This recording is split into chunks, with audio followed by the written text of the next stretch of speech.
Alright, what's up guys? My name is Zach and today I am driving a 1988 Mercury Colony Park. Up front is a 5.0 liter V8 and down below is a 4-speed automatic transmission.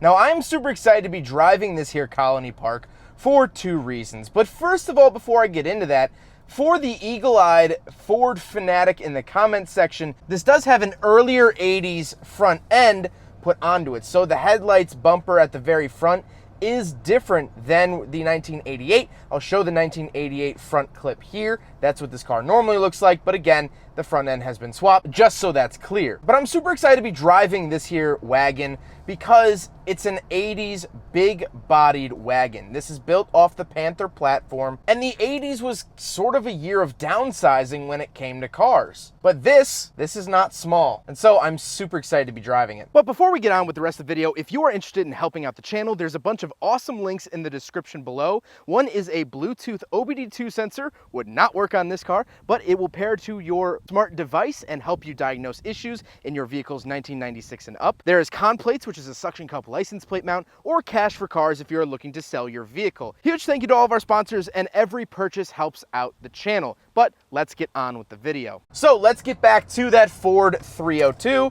Now this is technically a 4.9 liter, however, Ford already had a 4.9 liter straight six, so they didn't want the confusion. But for the rest of the video, I'm gonna be referring to it as the 302. It's lazy. It has very lazy horsepower. I'll put up on the screen what it was rated at back in 1988.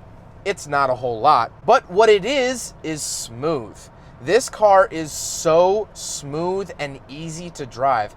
Yes, it is large. It is the size of a container ship, but going down the road here, I'm sitting at 50 at the speed limit, and it's just floating. It's just going. Now, a lot of that has to do with the size and suspension, but the engine, again, is in no hurry. It goes up speed, down speed, and it just exists. It just goes, it's smooth, and it's kind of elegant too. It's kind of buttery smooth, which I really, really like. Normally you associate big V8s with power, but back in the day, it was for smoothness, not power numbers. Like I said, paired to it is a 4-speed automatic transmission, and this is not smooth. First and second gear, shifting seems to be fine, but it is not a fan of third gear at the moment, or overdrive, just shifting into it. Once it's in, like I said, I'm back to floating down the road. So I forget about it quite quickly, but the in-betweens can be a little fuzzy. Last but not least, the Colony Park is rear-wheel drive.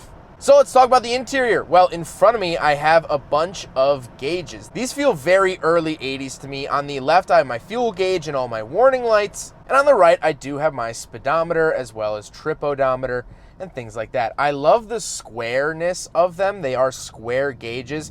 And a sign of the 80s is the fact that the speedometer only goes up to 85 miles an hour. Again, with 55 miles an hour being larger than the other speeds on the speedometer. That's because the national speed limit here in America was 55 miles an hour. There was actually a big governmental push to enforce that. On the steering wheel, I do have 2 horn buttons as well as cruise control. And to the left of me, I have my headlight switches, which feel very, very solid. Moving on to the door, I have my power mirror switches, which look like an Atari joystick.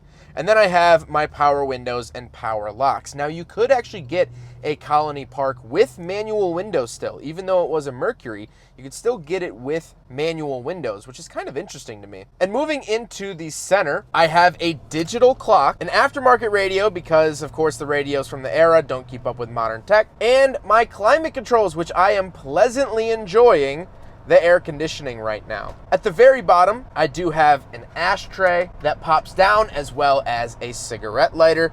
And I get this little center console. This is not a factory center console. We'll do a big friggin' bottle test, and of course it fails. This is just some aftermarket whatever center console, so it does not work.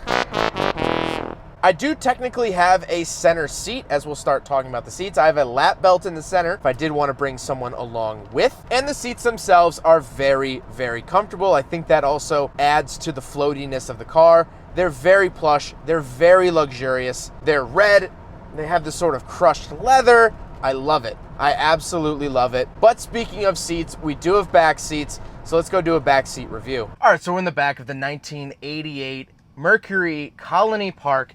And it's actually not crazy spacious back here, My knees are hitting the front seat. However, the seats themselves are incredibly, incredibly comfortable. I don't get a center console or anything like that. I do have my own power windows. Don't get any cup holders, nothing like that. Very, very basic, but very, very comfortable seats. If you're not my size, then you're gonna fit back here fine, which is really, really cool. And I mean, you can't help but sit back here and not think about the great American road trip, about driving through Rocky Mountain National Park through the lens of this window right here. I mean, I just absolutely love that idea. I would kill to drive this through Arches National Park. I mean, that to me is the epitome of the American experience. I love it. I absolutely love it. But we're not done yet. Let's go take a quick look at the trunk. So we're around the back of the Colony Park, and it does have a tailgate that opens like a normal door like this.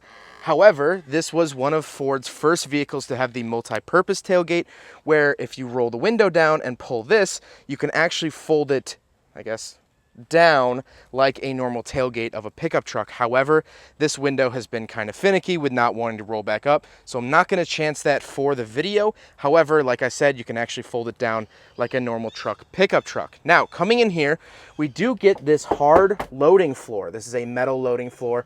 You could find some Colony Parks that had carpet over this. However, according to the owner, John, that's extremely rare. However, you have these. Da, da, da, da, da, da, da, da, da, da, da, da. Fold out seats that face each other. These are jump seats. Not really sure where to mount the camera for this one, but I gotta do it. Ugh.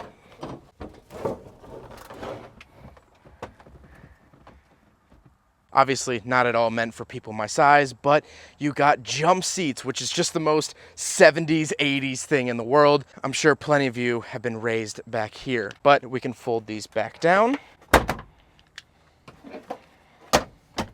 And there you go. So that is the back of the Colony Park. However, I do want to touch on one thing. It does say Grand Marquis back here. So this is technically a Grand Marquis Colony Park. You can actually get a nice view of both of the badges there. But for all intended purposes, this is basically just the Colony Park.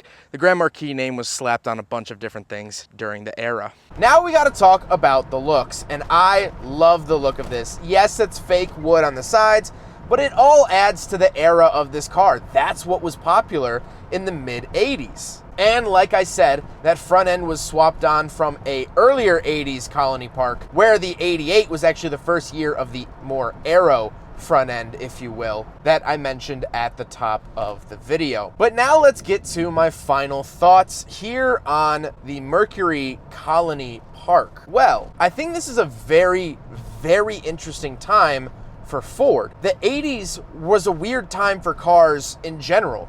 Everyone was doing something different. We really started to see Japanese imports become really popular in the mainstream, tiny little Japanese cars. And we had the big three auto manufacturers here in the US scrambling to downsize and figure out what the heck to do.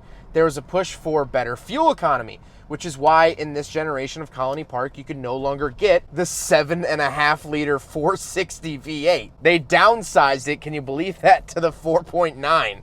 That was the more economical move. Vehicles themselves were getting smaller. And so this was sort of one of the last big bumpered, long station wagons. Yeah, in the 90s, you could get a Ford Taurus station wagon from Ford and the Mercury Tracer and things like that, but they didn't have the big chrome bumpers. They didn't weigh 1 million pounds. And so for 1988, this car is grasping at the 70s. This was holding out. This was the last one standing when it came to the older traditional ways. Around this time, Ford was experimenting with 4-cylinder turbos.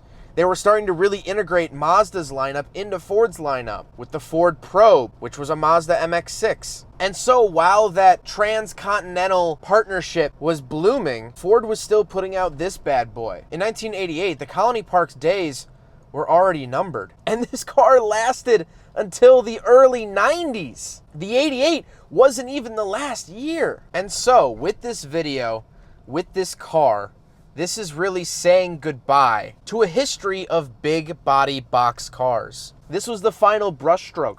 This was the signature down at the bottom. This was that final push away from the dock. And I have to say, I miss it dearly, because I don't think anything that came after this era rides nearly as nice. Yes, they're way more fuel efficient. The Focuses of the 90s and early 2000s with the Z-Tech motors are fun and buzzy. And even the Ford Tauruses, the Panther platforms, the later aerobody Panther platforms, they ride good. But in comparison to this car, those 90s Panther platforms might as well be riding on bricks, because this is Cloud 9, and I am enjoying every single second of it. Well, I hope you guys enjoyed the video. Huge thank you to John for letting me take out his 1988 Mercury Colony Park. This is such a cool car.